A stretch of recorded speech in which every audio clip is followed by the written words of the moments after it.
All right, great. It's wonderful to be here. I'm from Texas, but I am a giant Beatles fan, so this is huge for me personally. In fact, my son's middle name is Lennon, just to let you know how huge of a Beatles fan I am. So this is quite an honor.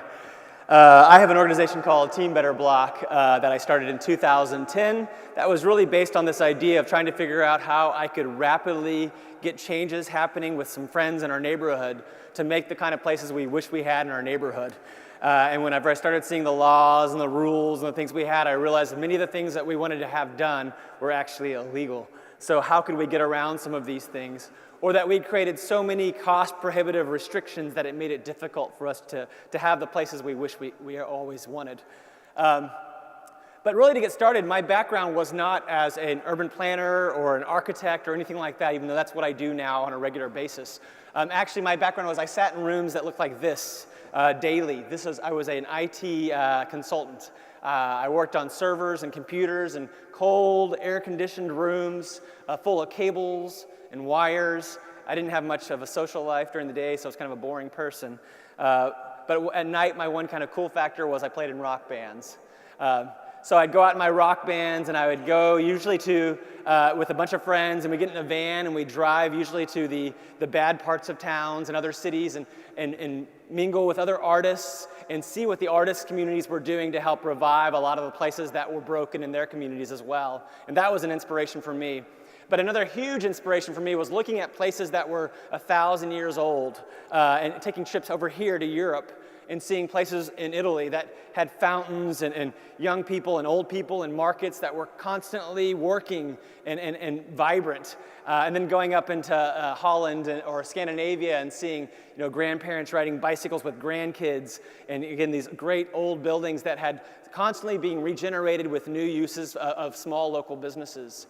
I saw a lot of these things, and I thought, this was really interesting because these places left legacies, and they'd been around for hundreds of years. And so I'd get in an airplane and head back to Texas. And it's like, what are our legacies? What are we spending our millions and billions of dollars on that we're going to leave stories to our future generations? And I saw a lot of these things, which was highly depressing in my neighborhood because we were spending billions of dollars on these giant roadway systems. And I would look at this and think, I can't ride a bicycle here. I can't really sit down and have a cup of coffee. I won't be able to sit and hang out with my grandkids one day in these areas. So I started going to City Hall and having conversations about what can we do to make things happen in our neighborhood. And I was trying to think about, I've got these great places that I've seen, and I want us to see if we can start doing these same things in our neighborhood. But when I go to City Hall, I'd have a lot of people say, honestly, in Dallas, where I live, it's hot 4 months out of the year. In fact, it gets up to about 40 degrees Celsius easily 2 or 3 months out of the year. And then I was also told we have a car culture. So really the idea of trying to make us into this European utopia that you have in your mind that you're telling us about is not going to happen in Texas. But to make you feel better, we have a lot of planning initiatives going on. So we're talking about doing downtown plans to fix things. We're talking about doing forward Dallas plans to make things happen. We have old bike plans that we've developed. We have plans called 2035 mobility plans. So I'd hear that and think, wow, Dallas is going to be great in 2035. I hope I make it. So frustrated with that and thinking I don't know where to get started here. I want to just see maybe if I get involved with local organizations in my community just to start making some changes in my neighborhood. So I signed up for every organization I possibly could. So that we have Lions clubs and Kiwanis clubs and chambers of commerces. And many times I'd walk into rooms full of people that look like this. And I tell the people when I first walk in a room like this, I would think, these aren't my people. I don't belong here. And honestly, I don't know if these people are going to help me really change the environment in my neighborhood to the places that I've been seeing and I want people to experience.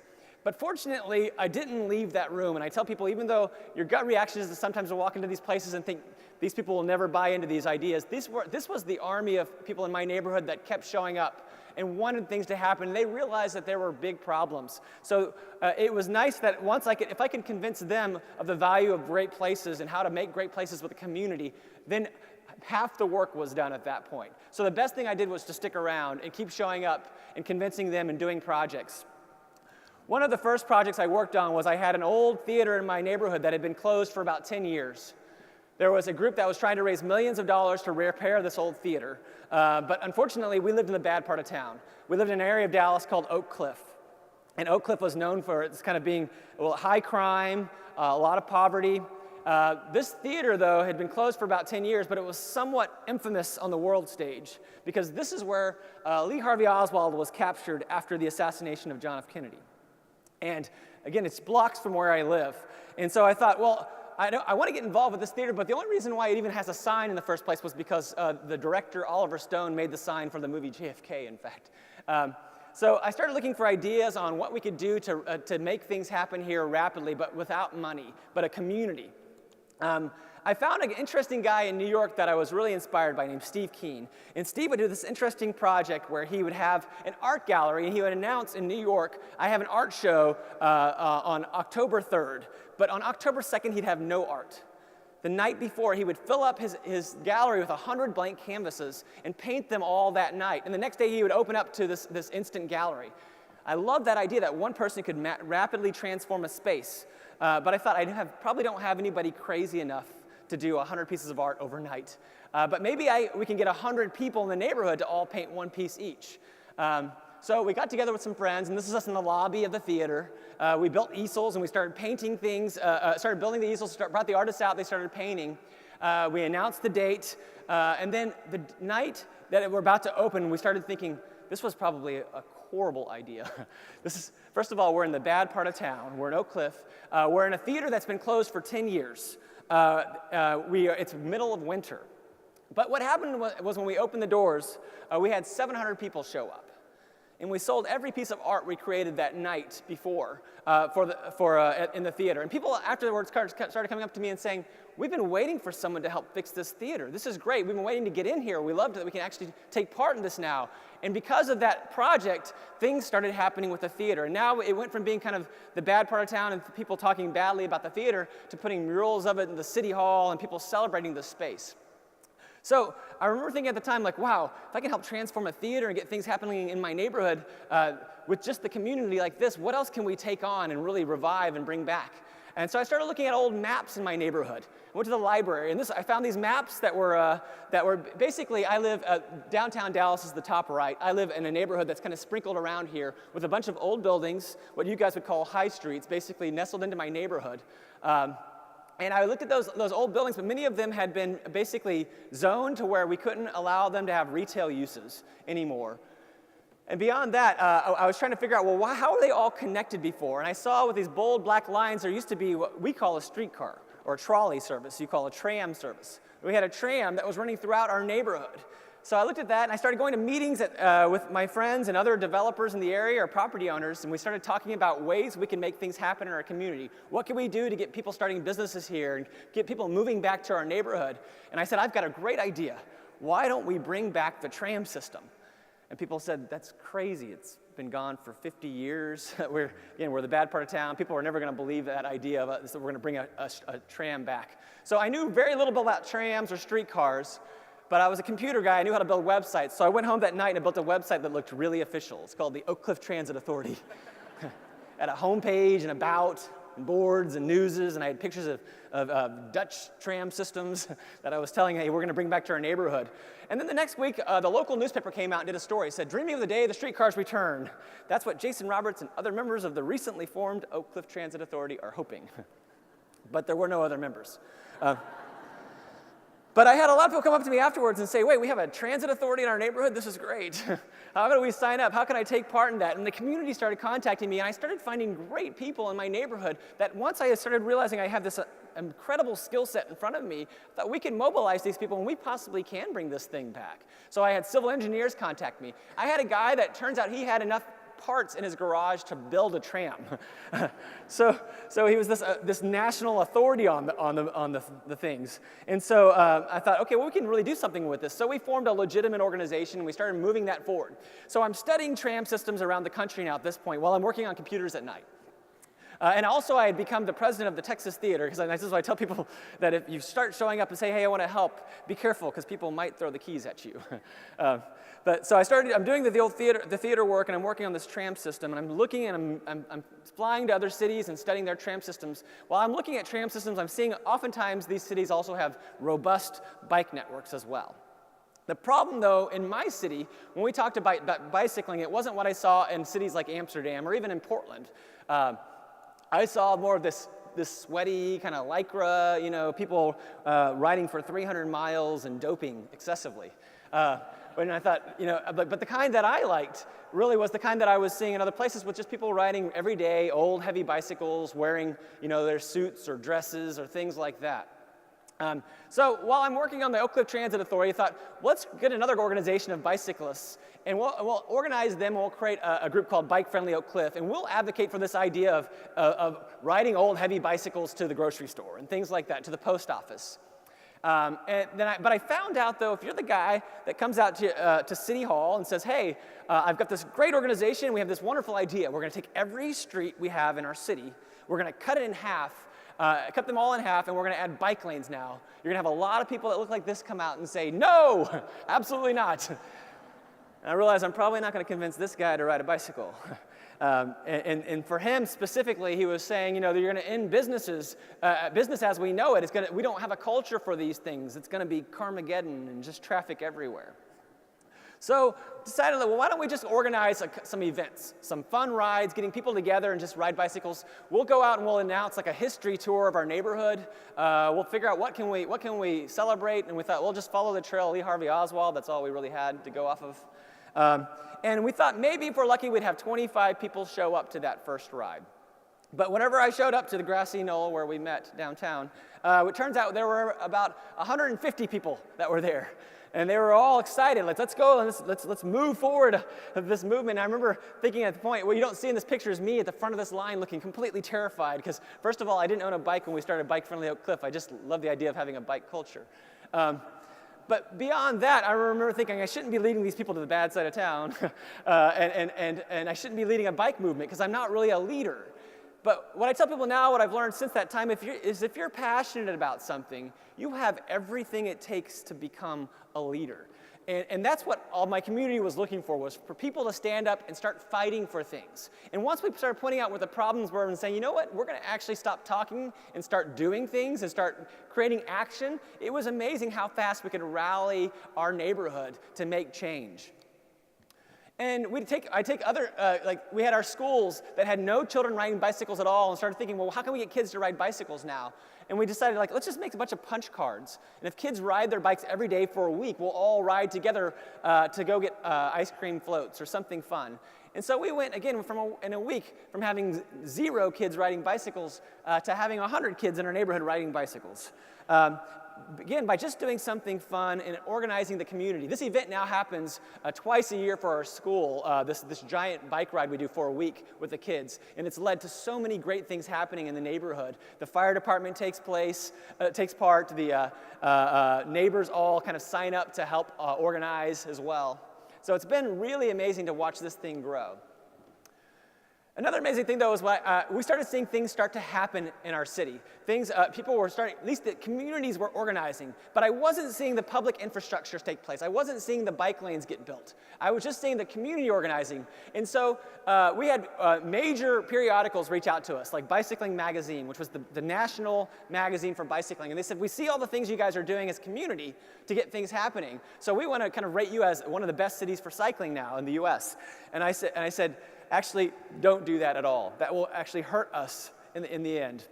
If you could, and they said, well, how do you think you should be rated? I said, I think we are the worst city for bicycling in the nation. And they said, that's crazy. You're doing some things. It's like, nothing is happening at the government level, though. It's only happening at the community level. We're not seeing any movement at all. I would rather us be labeled as the worst city for bicycling. And it was amazing. Once that got sent out nationally, that we were the worst city for bicycling, we went from a neighborhood and a city having no bike lanes at all to, within a few months, this is me and a bike lane I helped design and develop in my neighborhood. So it was amazing how that if you're the person that keeps showing up and like, hey, I want bike infrastructure, I want things to happen, and they're like, make this guy go away. And then the press starts coming up and saying we're the worst. Eventually, like, just give him the bike lanes he wants, so he will finally go away. The interesting thing is that we start getting that infrastructure. And now it's become a bit of a self-fulfilling prophecy. And people are riding bicycles in the neighborhood, and we're starting to see that kind of neighborhood we always wanted. That's got government working towards it, it's got the community working towards it, and a lot of things happening rapidly. All right, so I'm working on old theaters, I'm working on bike organizations, and I'm also trying to get the tram back. I started looking at the old buildings too, so like basically my high streets, and trying to figure out, well, what was wrong with them and why aren't they working anymore? And I found that many of them had been zoned as what we call light industrial uses only, so we couldn't have coffee shops in these spaces or things like that. And then in the 1970s, we took the small streets and we widened them, we made them one-way and high speed, we thinned the streets, we took the landscaping away. You don't have to read this, but just know that we made all these ordinances or laws that made it either too cost prohibitive or illegal to do the things that would make this place come to life. So if I wanted to put flowers on the sidewalk, that was going to cost $1,000 in permitting. If I wanted to have like maybe bicycles for sale on the sidewalk or a fruit stand, that was $1,000. If I wanted to have cafe seating, that's $1,000 per year. And if you really want to kill your street life, we had a law that said it's illegal for crowds to gather on the sidewalk. So we had those laws, and those laws and rules were around since 1941. So I'd go to City Hall and I'd say, why do we have these rules and why do we have these laws? I can't make this block the way I want it to be because of these things. They're like, we don't know, but it's been on the books for so long, you just kind of have to follow the rules and just kind of keep going on. So I looked at that block and I thought, well, obviously it's illegal for us to do anything to make this the kind of place we wish we had. So what would happen if we took a weekend and we broke every law we possibly could, right? And so we did. We painted our own bike lanes, and we added our own cafe seating. We took those buildings, we painted murals on them. We took the empty spots, and we added the businesses we wish we always had, so coffee shops and flower shops and bookstores and bike shops. And then we printed off all the laws and rules we were breaking, and we put them in the windows. And we invited our city staff and our mayor out and said, hey, come out to our Better Block project. And they came out, and they said, I don't know if we're supposed to be here. and we thought, we're all going to go to jail, but man, this is going to be the best jailhouse story ever.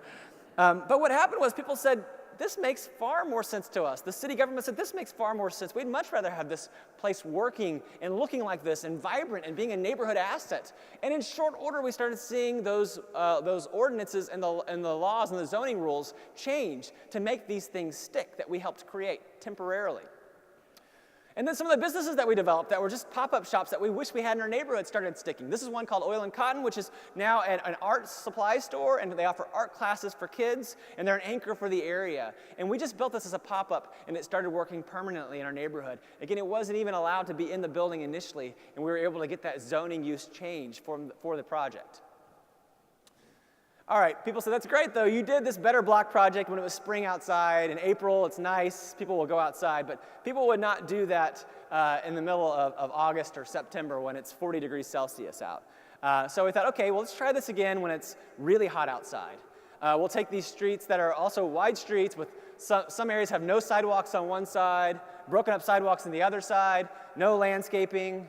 I've got a pole with nothing on it. Just a bunch of just gray ugliness, and thought, well, what can we do to make this place more humane and cool it down so people would want to linger in the area and make it work better? So we brought out 42 trees. We brought out 100 bushes, and we created pedestrian islands so people actually have safe areas to walk while they're waiting to traverse the road from traffic. We took old, basically trash, old pallets from the trash, and made decks so people could sit outside. We painted our own crosswalks. We added bikes to the poles, because again, we just started telling people we were the bike part of town. We weren't, but we became a self-fulfilling prophecy because we kept doing these actions. And then we started putting tables and chairs under the trees, and people started lingering for hours. In fact, we couldn't get people to leave on the hottest days of the year. So we realized we really had something here now with this work and this project. And beyond on this, I like to show this picture of the project. We had seen so many architectural renderings of how great our neighborhoods could look, just these Photoshop drawings and things like that people started getting what we called rendering fatigue. They stopped believing that we could ever have these things happening. So what I like to show is like, this is actually what we built. All that time and energy it took for us to hire consultants and draw pictures and have these lengthy conversations, we just took that same energy, time, and built the blocks that we wanted to have ourselves. So those are real trees, not Photoshop trees, real bicycles, real crosswalks, real community here that's gathered and is celebrating the space that they helped to build. People also ask us, how do you get those trees and things like that? We get really resourceful in our projects. We had a landscape architect group working with us who had a fancy hotel on the other side of town. We said, you know what? In our neighborhood, everyone thinks it's the bad part of town, so we'll have the trucks come by, and obviously the trees will all fall off, and like someone's trying to steal them, and we'll just line them back up in the street for them to be picked up later on. So that's how we get resourceful with the materials for our projects. People also ask me, what happens when you break all these laws and these rules? And I point out this is my friend Scott, who helped me identify the laws and rules we're breaking and helped me print them out.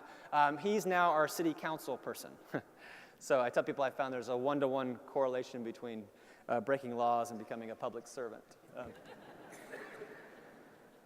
What I also learned, though, in our work was it was important for us to work fast, and that as a community, oftentimes we do the same things that governments do. We create all these layers of bureaucracy that frustrates a community and makes it feel like we can't really get anything done, and then things just stop because everyone's afraid of worst-case scenarios. I had a group that wanted to have a dog park in our neighborhood, and they were really excited about doing a dog park.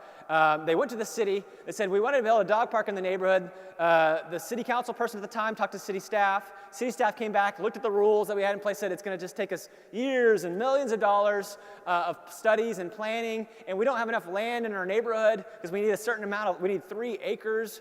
And so this group was frustrated, and they were going to give up. And they came to us and said, what would you guys do? And I'm standing across the street from this overgrown kind of median that people were throwing a lot of trash in. I said, well, why don't we just make this a small neighborhood dog park in our community? And they said, that's a great idea. We could just make it, we can prove we can do it small. We can do this little pop-up dog park. We'll have meetings, and then we'll raise a lot of money, and in 6 or 7 months we can make a dog park. And I said, well, why don't we just do it next weekend? And so we did. We just basically mowed the grass.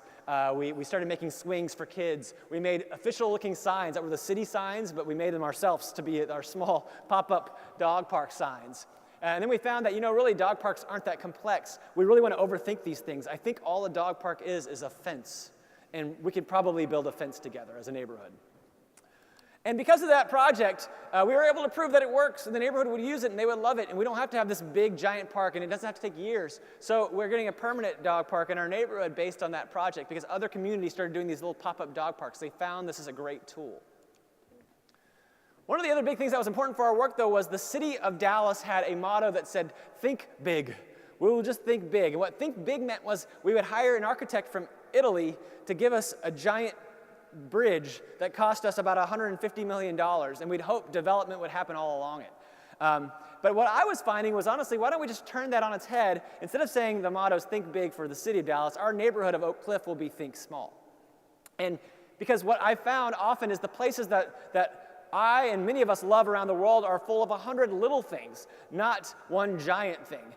I might go to San Francisco or New York City or Paris or any great city, but oftentimes it's a block or two that I love to keep going back to that's small and it has 100 little things. A little cafe, a little bodega, flower stands, newsstands, beautiful sidewalks, lighting, benches. And I thought as a neighborhood, we can build 100 little things a lot faster than we can do these big things. And we can make those 100 little things happen right now, as opposed to just trying to convince enough people that the big thing is what's going to get us to where we need to be.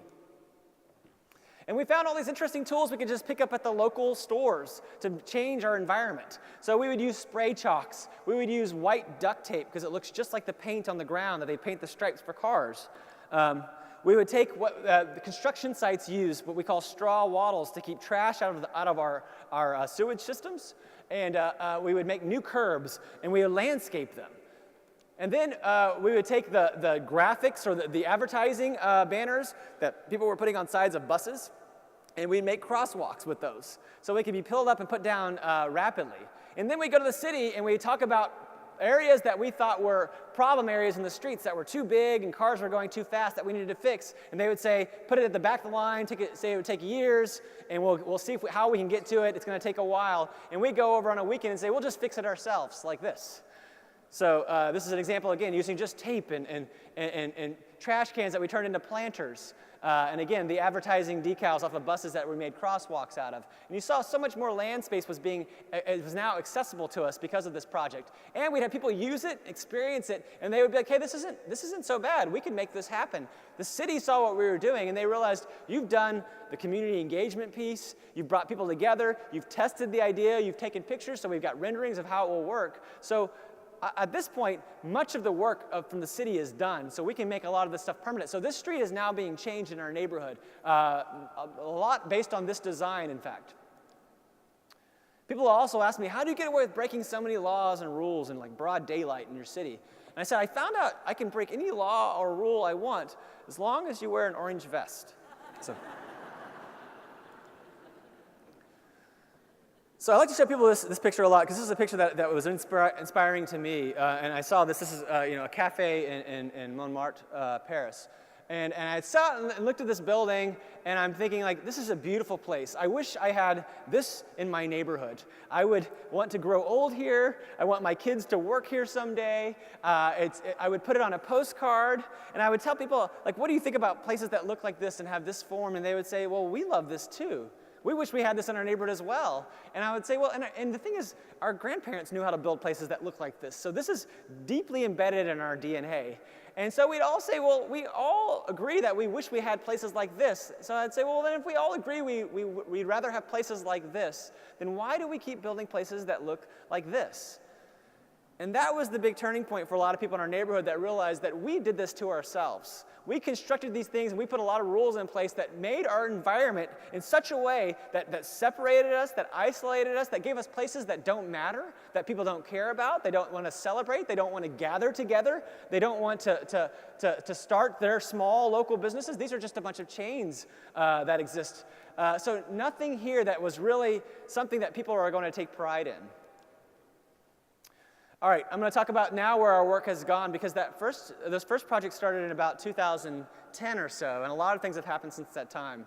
We actually get brought in by cities to start looking at areas that have problems and try to figure out ways we can rapidly bring community together, start analyzing what the community has as assets, and start applying those to fix the area. This is a project I just did in Akron, Ohio in the spring. And you can see, again, wide streets. I've got a lot of old buildings that have been torn down and have parking lots now set aside beside them. So I've got this empty storefronts and things like that. So we start reviewing and meeting with the city, with people in the city, and we found, okay, what do we have here? Well, we have interesting cultures. We have an Italian community that lives here, and we have some refugees moving here from Bhutan. So we have a Bhutanese community. So maybe we can build concepts that would celebrate these cultures and be places for them that we could all help construct together. So we built concept plans and we draw up maps and we show this is how we're going to thin the streets and bring them closer together so we can all kind of be closer together. We can also add bike lanes now in the extra space we have. We can add more trees to make it more humane outside. We can build plazas. We can start taking the empty storefronts and building things like Bhutanese dumpling restaurants. We can build Italian cafes, bocce ball courts, things like that. One of the big parts, though, was like we can't over-meet, though, because naturally the groups want to just constantly meet. And I found that, honestly, what happens if I start doing this series of meetings for our projects, the first meeting I'm going to have 50 people, the second meeting I'm going to have 25 people, the third meeting I'll have 12 people, and then by the fourth meeting I've got 3 people, and I feel like nobody really wants this stuff, and it's just a handful of us that are passionate about these things. But we found that people want great things. They don't have as much time, though. We're not as connected as we once were. We might be connected virtually, but we're not connected physically anymore, at least in my neighborhood. So we have to be very cognizant about people's time and how we have them take part in these projects. So what we would do is let's break down every one of these concepts that we want to build. Bike lanes, or fountains, or new storefronts, or pallet furniture, and we'll make 2-hour classes, just these free workshops. Show up as a community and help us build these things. People typically had about 2 hours they could give, we found. But once they started building things and started talking to people, they would give more time afterwards. But we had to figure out interesting ways to get them on the hook and get them excited early on with the work. And then we work with city staffs now, and we say, let's take your existing tools that you use to help paint the streets, and let's just fill it up with temporary kids paint that washes off. And then we'll do classes with the neighborhood of how we can build bike lanes with white duct tape. And whenever you put all that together, in the end, it looks really official. It's temporary materials, but it looks like a real bike lane that you would see in any major city. We would add crosswalks, again, with the wraps from the buses. These are the advertising decals from the buses that we trim down and make crosswalks. We would take the empty parking lots and figure out, well, what can we do to transform a parking lot in 2 hours?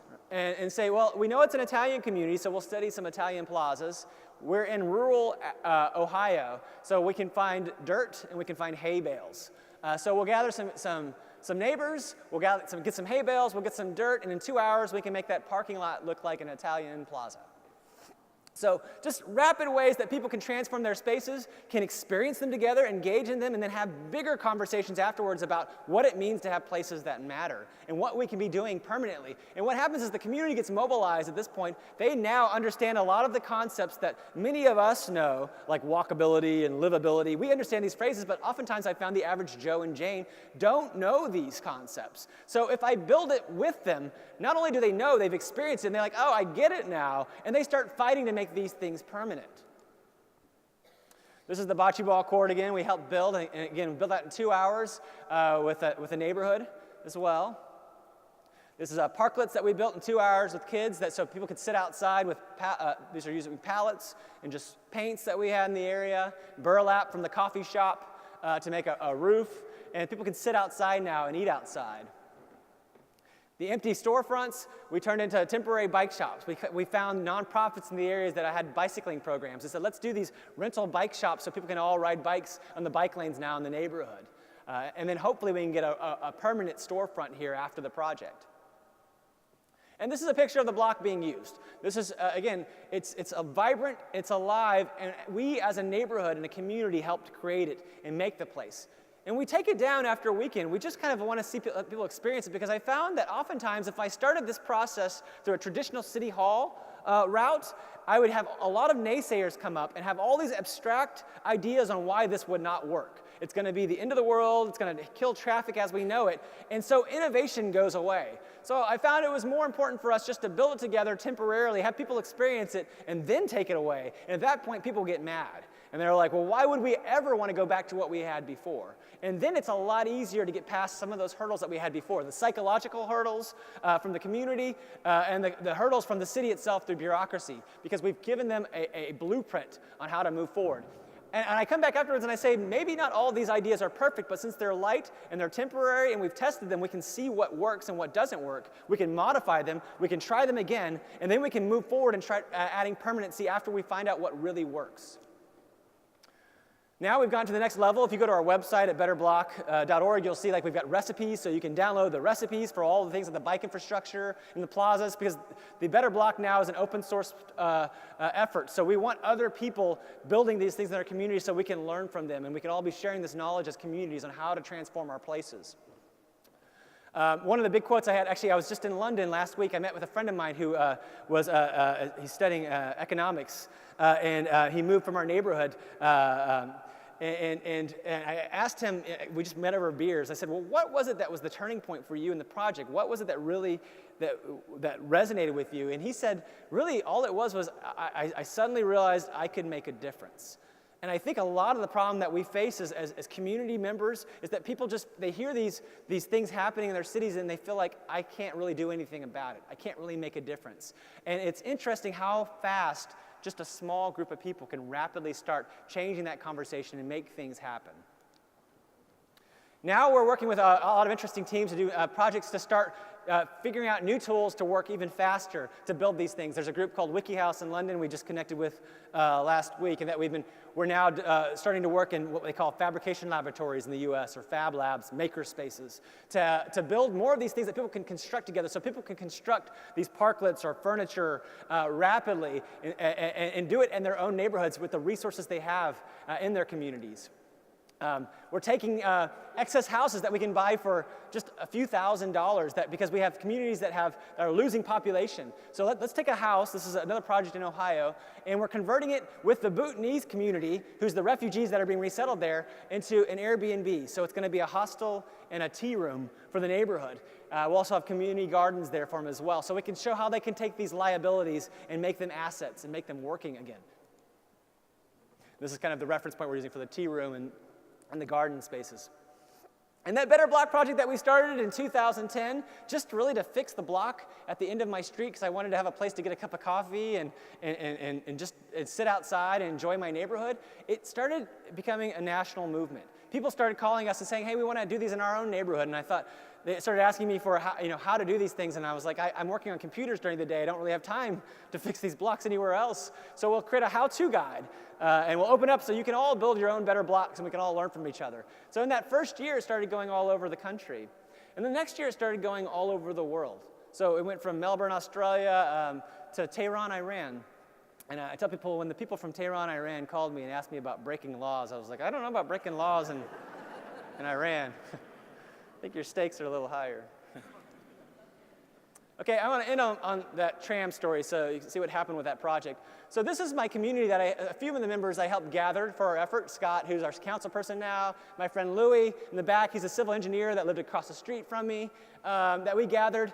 And this is us in Portland studying their tram system. We went back to the city of Dallas and we said, hey, we want to start applying for some grants to see if we can bring the tram back. They said, that's great, go ahead and apply for these grants. Good luck, Oak Cliff, the bad part of town, getting any money at all, getting anyone to buy into this idea. So we started joining organizations, like I said, started showing up to meetings, having conversations, applying for grants, and in really short order, we had a 0.3% chance of getting anything at all. We won millions of dollars, and we brought the tram back. In fact, again, I was told it would take 20 years at least to bring the tram back to my neighborhood, and this is me in April.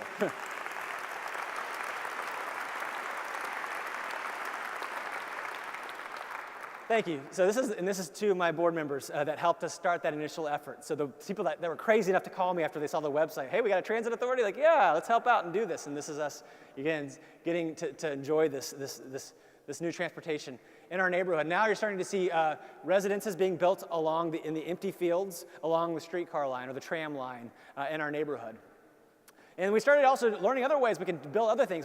We built a restaurant with friends using the same models of working rapidly and taking these empty spaces and making them into things.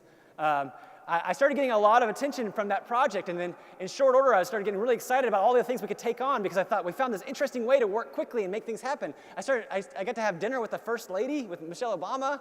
I got to start lecturing at Harvard. We were in the Venice Biennale. So I decided, I'm going to run for U.S. Congress, which, I had a free April, so I thought, let's see what happens with this.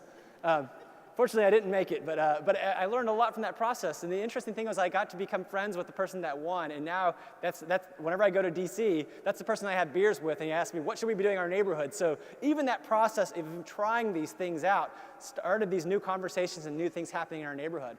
And I remember thinking at the time, like, wow, we've stumbled on this great things to make things happen fast in our neighborhood, get people doing things. Like, what can stop us, right? We've found a method here. But the one thing that stopped me completely in my tracks was in 2012, I was diagnosed with stage 3 cancer.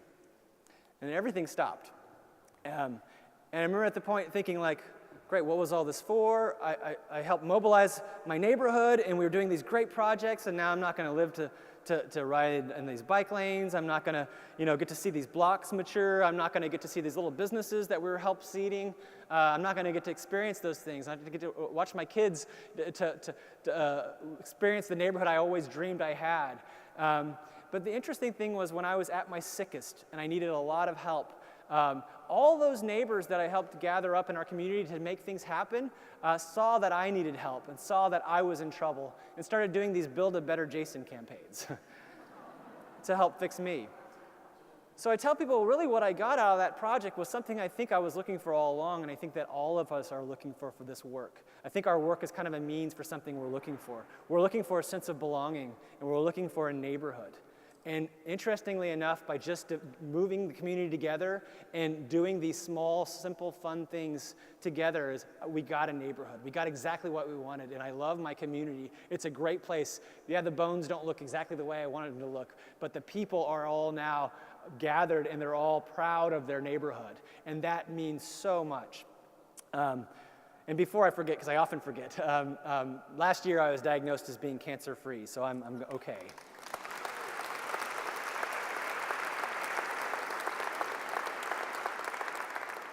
Thank you. I sometimes forget to tell people, and they think I'm dying on stage, so I've got to remind them.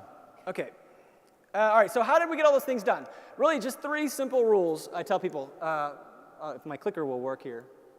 Okay, first of all, I said you have to show up. You have to show up to all those meetings. You have to show up to those board meetings. You have to show up. If you don't show up, she will, and she's opposed to everything. Second of all, we have to give these things names, identifiers, and we have to celebrate with good design, and so people can go and celebrate them with you and go and carry that banner and fight for these things. So give these ideas names. And then lastly, I said the most important part is you have to set a short date and publish it. Publish that you're going to do something, and we call it blackmailing yourself into action. So I tell people, well, I'll start with a poster. I'll design a really nice poster, and I'll say in 90 days we're going to do a better block, and people will say, how are you going to do that? I'm like, I have no idea, but we need a great poster. And people will start seeing that poster, and they're like, hey, we want to take part, just like with the streetcar effort, or the tram, or the theater, or any of those things. And people start calling and say, how can we get involved? And we make it easy for people to get involved, and we make it fun. And people start showing up. And then people start transforming their neighborhoods. And in short order, they start making a difference, and things start happening. And it's been incredible for our community. It's been incredible for me, and very moving for me to see how this is taken up all over the world. And it's been an honor to be here. Thank you, everyone.